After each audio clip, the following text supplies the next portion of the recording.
बच्चे लोग जिसका आपको बेसब्री से इंतजार था, देखिए वो वीडियो में लेके आ गया।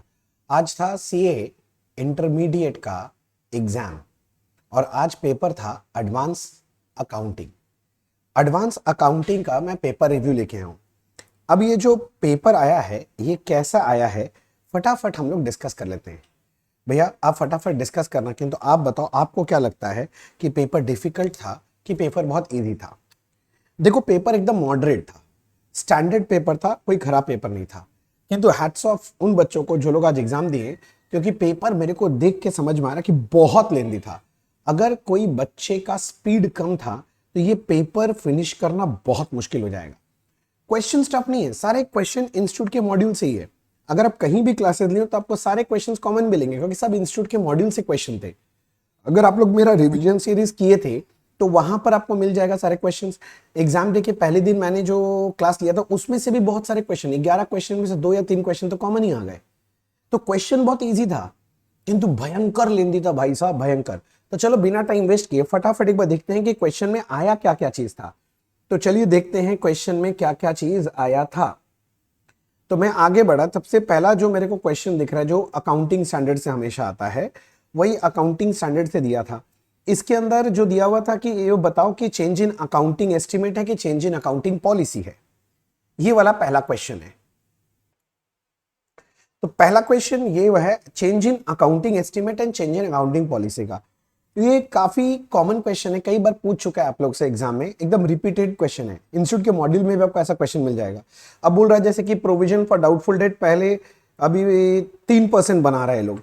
Provision for doubtful debt was created 3% till 31 March 2020 from financial year. अब चाह रहा है कि इसको 4% बना देगा। तो ये क्या है? ये चेंज इन अकाउंटिंग एस्टिमेट है। तो इस तरह का क्वेश्चन आपसे पूछा गया, तो ये काफी इजी क्वेश्चन था। अब उसके बाद आपको बोला, देखो during the year ended 31 March 2021 management has introduced a formal gratuity scheme in place of ad hoc ex gratia.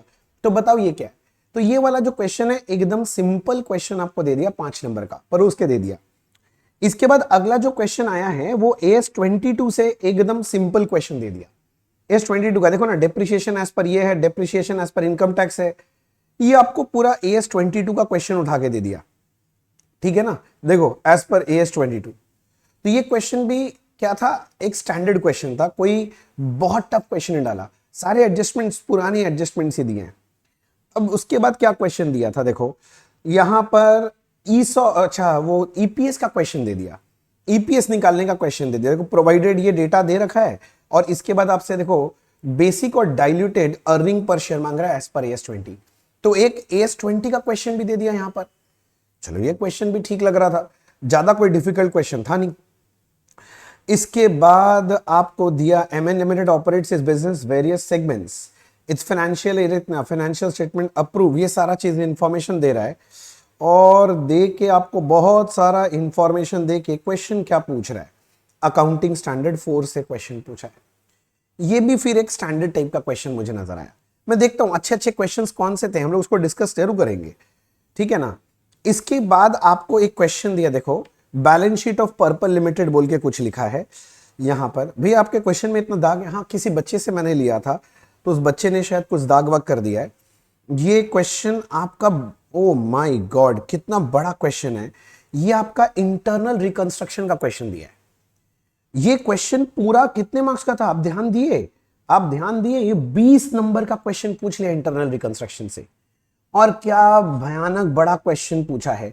अब इसमें कुछ नहीं था, देखो preference shares are converted from 6% to 8%। तो क्लास ही चेंज हो गया था, तो क्लास ही चेंज हो गया था, तो इसमें बोला टोटल रिटर्न सेम रहेगा। तो 6% पुराना वाला प्रेफरेंस शेयर डेबिट टू नया वाला 8% preference share to capital reduction. उसके बाद इक्विटी शेयर का वैल्यू को 8 रुपया बना दिया, तो पुराना वाला 10 डेबिट टू नया वाला 8 टू कैपिटल रिडक्शन। तो सिंपल सिंपल ट्रांजैक्शन ही हैं। अरियर और डिविडेंड को बोलता है कैंसिल कर दो, तो डिविडेंड अरियर कैंसिल करने के लिए तो कोई एंट्री नहीं करना पड़ेगा। The debit balance of goodwill is written off, वो राइट ऑफ करने के लिए। तो ये क्वेश्चन था बहुत इजी, किंतु अगेन क्योंकि बहुत लेंदी था, क्योंकि इसके अंदर आपको क्या बोला था, जर्नल एंट्रीज बनाने बोला था, कैपिटल रिडक्शन अकाउंट बनाने बोला था और बैलेंस शीट। लंबा चौड़ा क्वेश्चन था। अगर आपने डे बिफोर एग्जाम मेरे साथ अगर क्लास किया था, ऐसा ही एक लंबा चौड़ा क्वेश्चन मैंने भी कराया था, जिसमें मैंने सारे एंट्रीज कराए थे, कैपिटल रिडक्शन अकाउंट और बैलेंस शीट। ठीक है ना। तो वैसा ही क्वेश्चन दे दिया, क्वेश्चन इजी था मगर बहुत लेंदी था। ठीक है, और क्या क्वेश्चन पूछा है भैया इसके अलावा, वो देखो यार, ये तो परोस के दे दिया। ये आपका होल्डिंग कंपनी कंसोलिडेशन से क्वेश्चन पूछा है। आप देखो सिंपल सा यहां पर आपको डेटा दे रखा है और एडिशनल इंफॉर्मेशन में बोल रहा है H limited acquire shares of S on 1 July, balance of PL आपको दे दिया क्योंकि यहां पर अब ये टाइम एडजस्टमेंट होगा, मार्च है जुलाई है, टाइम एडजस्टमेंट वाला एडजस्टमेंट है, और आपको कंसोलिडेटेड बैलेंस शीट बनाने के लिए बोल दिया। भैया इससे आसान क्वेश्चन दे नहीं सकता था, और ये 15 नंबर का, ये झटपट करने वाला क्वेश्चन था, इसमें ज्यादा कुछ एडजस्टमेंट ही नहीं दिया यार। कितने एडजस्टमेंट्स आप लोग पढ़ रखे हो, डिविडेंड का एडजस्टमेंट्स पढ़ रखे हो, बोनस शेयर का एडजस्टमेंट पढ़ रखे हो, फिक्स एसेट का, एबनॉर्मल लॉस का, स्टॉक रिजर्व का, कोई एडजस्टमेंट नहीं था, एकदम सिंपल फेंक दिया, बस सिंपल डेटा दिया, बोलता है सजा के दे दो। तो मेरे ख्याल से ये इजी था। ये देखो, ये आपका एनबीएफसी से क्वेश्चन दिया था, फिर एक तो 5 नंबर का छोटा क्वेश्चन। अगर आपने रिवीजन सीरीज जो हमने किया था उसमें क्या हुआ, तो मैंने इंस्टीट्यूट का मॉड्यूल सी वाला सम कराया था, ये एनबीएफसी का था। इसमें क्लासिफाई करना था आपको कि कौन सा स्टैंडर्ड है, कौन सा सब स्टैंडर्ड है, कौन सा डाउटफुल है, कौन सा लॉस एसेट है, ये क्लासिफाई करने वाला सम था। तो ये देखा हुआ इंस्टीट्यूट का मॉड्यूल का सिंपल सम है। मैं तो बोल रहा हूं सम्स आप जो भी देख रहे हो ना, सब इंस्टीट्यूट के मॉड्यूल से उठा के दिया, एकदम एकदम कट कॉपी पेस्ट दिया, थोड़ा मोड़ा फिगर उधर उधर किया, बाकी कट कॉपी पेस्ट। किंतु जो सम्स के जो साइज है वो बहुत टाइम टेकिंग सम्स थे। इसके अलावा देखो कौन सा सम दिया है, ये देखो, ये सम बहुत अच्छा वाला सम दिया है सर। ये अच्छा में क्या दिया है सर, आपको पार्टनरशिप से दिया है सम। यहां पर आपका पार्टनर का डेथ हुआ है, उसका कहानी सुना है, ये भी इंस्टीट्यूट के मॉड्यूल का सम है। वो प्रैक्टिस क्वेश्चन नहीं होता बैक में, उसमें ये वाला सम दिया हुआ था। तो उसके साथ आपको डिसोल्यूशन डाल दिया वापस से। ये सम एक बड़ा सारा सम था सर, ये सम बहुत अच्छा सम था। तो जो बच्चा लोग ठीक से रिवाइज करके ये क्वेश्चन वो उतार पाया होगा। ये डिफिकल्ट सम था, इसमें काफी सारे कैच हैं इस सम में, तो बढ़िया सम था सर ये वाला भी पार्टनरशिप का। इसके बाद बोला differentiate on ordinary partnership firm with LLP with respect to the following. अलग अलग सिचुएशन में क्या डिफरेंस है आपसे मांगा था, पार्टनरशिप में और एलएलपी में।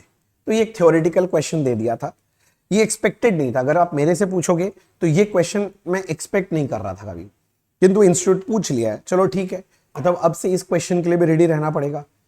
अच्छा जी, इसके बाद आपको बैंकिंग कंपनी से पीएल अकाउंट बनाने का एकदम साधारण सा सम दिया है, और ये वाले सम भी इंस्टीट्यूट के मॉड्यूल का ही सम दिया है। मैंने बोला इंस्टीट्यूट ने कोई नया सम नहीं दिया, ठीक है ना। बैंकिंग कंपनी का सारा दे दिया, देखो इंटरेस्ट अर्न्ड है, total interest earned receive, interest on term loan, NPA वाला, ये देखो ये देखो, ये सारा इसकी, ये सारा आपको बस क्लासिफाई करना है। शेड्यूल 13, 14, 15, 16 एंड प्रोविजन, बस यही देखो नीचे ये सारा डेटा दिया है, बस आपको क्लासिफाई करना है कौन से शेड्यूल में जाएगा। और इसके बाद ये प्रोविजन बनाने के लिए दे दिया था, देखो प्रोविजन बनाने के लिए चार्ट दे दिया, ये प्रोविजन बन जाएगा। और सिंपली आपको यहां पर बैंकिंग कंपनी का क्या बनाने बोला है, ये पीएल बनाने बोला है। ऑब्वियसली पीएल बोला है तो शेड्यूल बोलेगा ही, और साथ में बोला है प्रोविजन भी बना के दिखाओ। प्रोविजन बनाना है, पीएल बनाना है, इतना पूछा है, प्रोविजन तो निकाल के दिखाना ही पड़ेगा। बढ़िया सम था। ये वही बात है, ये प्रैक्टिस ओरिएंटेड सम था, पूरा फॉर्मेट ओरिएंटेड है, प्रैक्टिस ओरिएंटेड सम है। सम निहायत इजी सम, अगर आप देख रहे होंगे, जो बच्चे देख रहे हैं ये जानते हैं, जो लोग एग्जाम दिए होंगे, कि भैया ये भी कोई खास टफ सम नहीं बनाया इन्होंने। इसके बाद और क्या दिया देखो, तो इसके बाद देखो एक लिक्विडेशन से बढ़िया सम दे दिया। अब आपको यहां पर लिक्विडेशन में क्या बोला है, Proud limited is being wound up by the tribunal, all the assets of the company has been charge to companies banker. Bank में के साथ चार्ज किया हुआ है, टू हुम कंपनी ओज 10 करोड़, जिसको 10 करोड़ रुपए देना है। Company owes the following amount to others due to workers, worker को जो ड्यू है, कुछ नहीं बोला तो प्रेफरेंशियल क्रेडिटर मान लो। टैक्स पेबल टू गवर्नमेंट, कुछ नहीं बोला तो 12 महीना के अंदर मान के प्रेफरेंशियल मान लो। ये अनसिक्योर्ड क्रेडिटर है। You are required to compute with reference to the provision of companies act 13 the amount each kind of creditor is likely to get if the amount realized by official liquidator from the secured asset and available for distribution amount to creditor is इतना रुपया। 8 करोड़ रुपया मिला है, तो बोल रहे कैसे बांटेंगे, तो भैया आपको सीक्वेंस दिखाना पड़ेगा, किस सीक्वेंस में बांट रहे हैं, किसको किसको कितना मिल रहा है। तो आप सिंपल लिक्विडेशन अकाउंट बना के भी दिखा सकते हो इसको, या फिर आप स्टेटमेंट बना के भी दिखा सकते हो। ये वाला काम तो यहां पर हो गया। इसके बाद और क्या क्वेश्चन था, देखो जी देखो, क्वेश्चन नंबर 6A में यहां पर फिर से एक तो अकाउंटिंग स्टैंडर्ड डाल दिया। अब ग्रुप 2 का पेपर में तो एक 20 नंबर का अकाउंटिंग पूछता ही है और साथ में 10 नंबर का कहीं पर चिपका के पूछता है, तो 5 नंबर का यहां पर और पूछ लिया। क्या कौन से AS9 से, indicate in each case whether revenue can be recognized and when will it be recognized, delivery is delayed by buyer's request but the buyer takes title। तो जब बायर का रिक्वेस्ट होता है तो भैया AS9 बोलता है रिकॉग्नाइज कर लो। इंस्टॉलमेंट सेल है, इंस्टॉलमेंट सेल के अंदर बस वही होगा कि प्रिंसिपल और इंटरेस्ट का बाइफर्केशन दिखाना है। Trade discount and volume rebate, insurance agency, advertisement commission. सम ये जो दिया है, सम नहीं, हम बोलेंगे अकाउंटिंग स्टैंडर्ड, ये काफी इजी वाला दे दिया। फिर से ये जो लोग पढ़ रखे हैं AS9 जानते हैं भैया AS9 में कुछ है ही नहीं, कैसे कब रेवेन्यू रिकॉग्नाइज करना है उसका बात है, कितना करना है ये इंपॉर्टेंट ही नहीं होता है। तो ये एस का क्वेश्चन था। ओहो, फिर देखो ये तो 5-5 नंबर का क्वेश्चन है। पहला ना एक तो दिया 5 नंबर का, फिर उसके बाद क्या है, ये बैलेंस शीट दे रखा है सिंपल सा। देखो ये किसका क्वेश्चन है, ये देखो सर बाई बैक से दे दिया, बाई बैक का कुछ नहीं, बस बोल रहा है तुमको 25% शेयर ये लोग बाई बैक करना चाह रहा है 15 रुपए में, 10 का शेयर 15 रुपए में, ठीक है ना, और तुमको सिर्फ और सिर्फ जर्नल एंट्रीज करने बोल रहे। तो गिना चुना वो 4-5 तो एंट्री वही करना है। Equity share capital debit, premium and buyback debit to equity shareholder. फिर तुम्हारा CRR बनाने का एंट्री करना पड़ेगा, रिजर्व टू CRR। फिर premium and buyback write off करने का, फिर एक पेमेंट का, 4 एंट्री में खत्म। कोई बैलेंस शीट नहीं था। हाँ, नैरेशन जरूर लिखना पड़ेगा। अच्छा जी, उसके बाद क्या है, अरे ये वही वाला क्वेश्चन है ESOP का। ये मैंने जो लास्ट एग्जाम के पहले दिन मैंने रिवीजन लिया था उसमें कराया था। देखो ये वही वाला क्वेश्चन, वो जो 11 इंपॉर्टेंट क्वेश्चन हमने बोले थे उसमें से देखो आ गया, यही वाला उठाया था। मैंने बोला था देगा तो कंडीशनल वाला ही देगा, तो कंडीशनल वाला दे दिया। ये क्वेश्चन इंस्टीट्यूट के मॉड्यूल में भी ठहरा। मैं तो बोल रहा हूँ इंस्टीट्यूट अपने मॉड्यूल्स उठा के दिया है, पर इतना लेंदी। अब सोचो ये क्वेश्चन 5 नंबर का दिया है, अब इसमें 3 साल का स्टोरी है। अब 3 साल का अगर स्टोरी है, इसको एंट्री करने में तो टाइम लगेगा। सम इजी है तो क्या हुआ, बात समझ रहे हो? हाँ जी। और उसके बाद और क्या बोल रहा है, देखो आगे ये देखो, ये तुम्हारा प्रोविजन का सम दे दिया AS29, ये सिचुएशन दे दिया तुम्हारा यहां पर, और देखो AS29 से क्वेश्चन पूछ दिया प्रोविजन कितना बनाना पड़ेगा। वही ascertain the amount of contingent loss and the accounting treatment क्या है। तो प्रोविजन एंड कंटीजेंसीज वाला AS है, उससे क्वेश्चन पूछ लिया।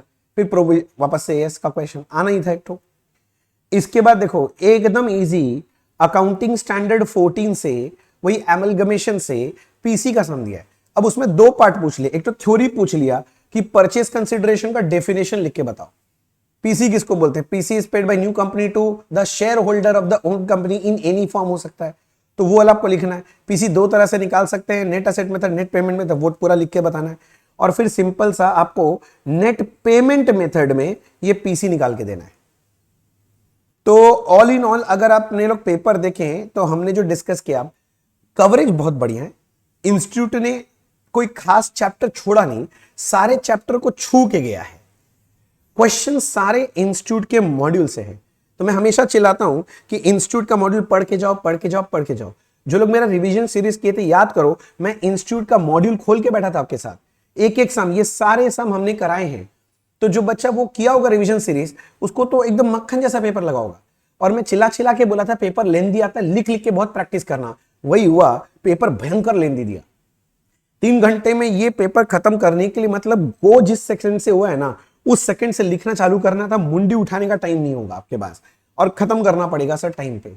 और थोड़ा भी इधर उधर टाइम वेस्ट किया होगा अगर आपने, ठीक है ना, या थोड़ा भी स्लो लिखा होगा, तो पक्का आपका कुछ ना कुछ पेपर में छूट गया होगा। तो all in all sir summary इतना है कि paper was very standard paper, all the questions were for ICI module only, but the paper was very lengthy. तो भैया जो बच्चे लोग मान लो अगले बार एग्जाम देने वाले हो, अभी तक दिए नहीं हो, तो उनको सीख मिल गया, सर पेपर लेंदी आता है, ये कोई नया बात नहीं इंस्टीट्यूट लेंदी पेपर बना रहा है, बस लेंदी पेपर आता है तो इंस्टीट्यूट दे दिया। तो बस आप लोग बाकी नए बच्चे जो लोग एग्जाम देने वाले हो आगे जाके, प्लीज लिख लिख के सारे सम्स प्रैक्टिस करो। इंस्टीट्यूट के मॉड्यूल के जितने भी इलस्ट्रेशंस है और प्रैक्टिस क्वेश्चन जो पीछे दिया हुआ रहता चैप्टर के, उसको अच्छे से करके जाना। उसी से आप देखोगे 70 से 80% कॉमन तो वहीं से मिल जाएगा। तो आई होप आपको ये रिव्यू अच्छा लगा हो। अगर आपके मन में और कोई डाउट्स हो तो आप कमेंट बॉक्स में मुझे जरूर लिखना, मैं जरूर आपको रिप्लाई करूंगा। मन में कोई भी डाउट्स हो आप मेरे से पूछ सकते हो, मैं जरूर रिप्लाई करूंगा। जैसे मैं टाइम निकाल के मैं आपको जरूर रिप्लाई करूंगा। और आपके कोई अगर दोस्त लोग चाहें कि भैया रिव्यू देखना, तो उनको मेरा रिव्यू आप फॉरवर्ड कर दो, ठीक है ना। टेक्नोलॉजी का फायदा उठा यार। तो ठीक है, बस इतना ही, फिर अगले दिन और मिलते हैं। और मेरे YouTube चैनल को सब्सक्राइब कर लो अगर अभी तक नहीं किया हो तो, बहुत सारे अच्छे अच्छे वीडियोस हैं, उसका भी फायदा उठाना आगे जाके। चलो आज के लिए इतना ही, फिर मिलेंगे। Thank you, bye bye.